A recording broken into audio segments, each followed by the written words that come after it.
Ladies and gentlemen, I am the Exceedingly Average Gamer here for Planet Destiny, and today we're going to be looking at the Sleeper Simulant, an exotic linear fusion rifle from the new Warmind expansion for Destiny 2. This is a returning exotic from Destiny 1, but thankfully this time it isn't locked behind a time gate and is therefore a little bit easier to obtain. To get your hands on this weapon, you'll first need to complete the Warmind DLC's campaign. Pretty simple. Then you'll need to complete a moderately challenging questline given by Anna Bray, where you'll need to finish the Legacy Code mission. In order to get the hand cannon, you'll need to complete the subsequent steps. After you pick up your new hand cannon, which is actually a pretty good weapon on its own, you'll need to defeat Hive and Cabal enemies on Mars with precision shots while you have this new hand cannon equipped. After you finish those objectives, you'll need to defeat powerful enemies with a orange or yellow health bar, which is super easy to do by doing public events and lost sectors. Then you'll need to complete 5 heroic strikes with a hand cannon equipped. This seems fairly straightforward, but there is a bug that sometimes doesn't count your progress towards this objective when you complete a strike. It took me 7 or 8 strikes to actually complete this part of the quest, but your mileage may vary. After that, you'll need to access 15 sleeper nodes and complete 3 levels in escalation protocols, and yes, before you ask, you can just complete level 1 3 different times. This was probably the most frustrating part of this quest simply because of how difficult escalation protocol events are unless you somehow manage to get several fire teams into the same instance, but give it enough time and it will happen.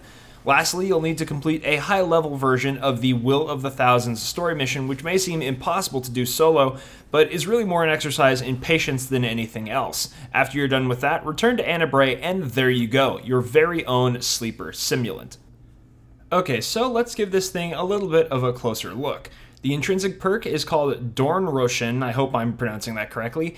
This weapon's laser overpenetrates enemies and refracts off of hard surfaces.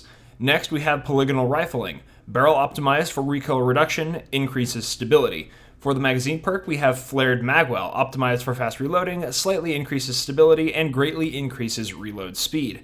We also have Moving Target, increased movement speed and target acquisition when moving while aimed down the sights, and Composite Stock. This weapon has a versatile, dual-purpose stock, slightly increases stability, and slightly increases handling speed.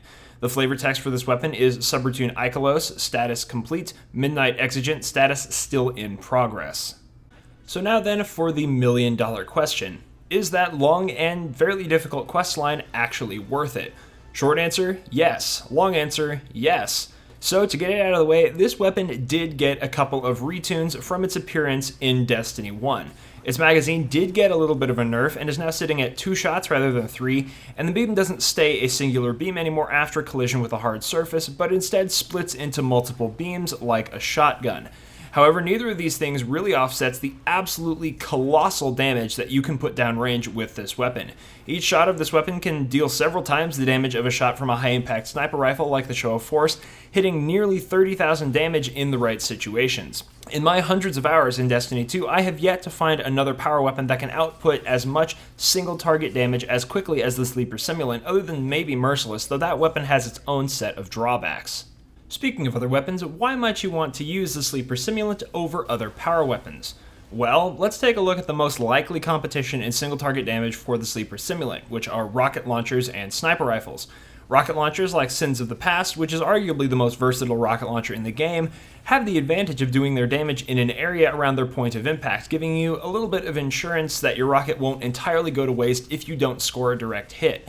Sins of the Past in particular also sports cluster bombs after detonation, which add a little bit of extra damage and stagger potential for dealing with enemies that survive the first rocket. As far as sniper rifles go, they do tend to be a little more damaging per shot than rocket launchers, assuming you manage to score yourself a precision hit, but they also come with the disadvantage of being extremely unforgiving if your accuracy isn't particularly great, like mine isn't.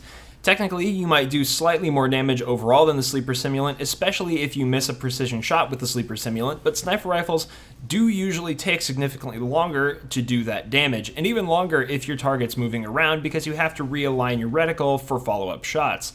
On top of this, the Sleeper Simulant has the potential to hit multiple targets per shot thanks to its overpenetrating and splitting rounds, though it's worth noting that wall or floor bounces will split up your damage evenly across all of the resulting bolts. Other weapons like shotguns and standard fusion rifles have to be used at close range simply due to their design, which makes the relatively long charge time and the small magazine of the Sleeper Simulant a pretty substantial hindrance, aside from the fact that you're likely to severely injure or even kill yourself with your own fire if you get in too close. That is, if the enemy you're trying to damage doesn't do that to you first. Basically, assuming your aim is up to par, the Sleeper Simulant is going to be your go-to power weapon for single target damage, and if you're lucky you might be able to score multiple hits per shot, boosting your damage even more. In the Crucible though, this weapon loses almost all of its appeal as soon as you pull it out to use it. Granted, it is very easy to knock out roaming supers or enemies with overshields with one shot, but aside from that, its advantages over other power weapons or even other linear fusion rifles disappear very quickly. Its charge time is long enough that your opponent has ample chance to gun you down before you're even able to fire, assuming you don't get the drop on them. And even if you do manage to get a shot off, you'll have used half your ammunition, as you only get 2 shots from an entire power ammunition spawn. Come to think of it, there aren't really many reasons to use a Sleeper Simulant in the Crucible at all, because if your accuracy is good enough to use this weapon, you might as well use a Tarantula or a Man of War, which are 2 legendary linear fusion rifles that do pretty much the same job and free up your exotic slot for something else. If you need something with a little bit more reach, try a sniper rifle, or less, try a shotgun or a standard fusion rifle. The bottom line for PvP play is that the exotic effects of this weapon, that it bounces off walls, and that it splits beams, and that it overpenetrates targets, simply don't do enough in PvP to justify using it because of the massive disadvantage you put yourself at by trying to use it in the Crucible. On the other hand though, this fusion rifle is one of the most powerful single target weapons in the game for PvE in the right hands.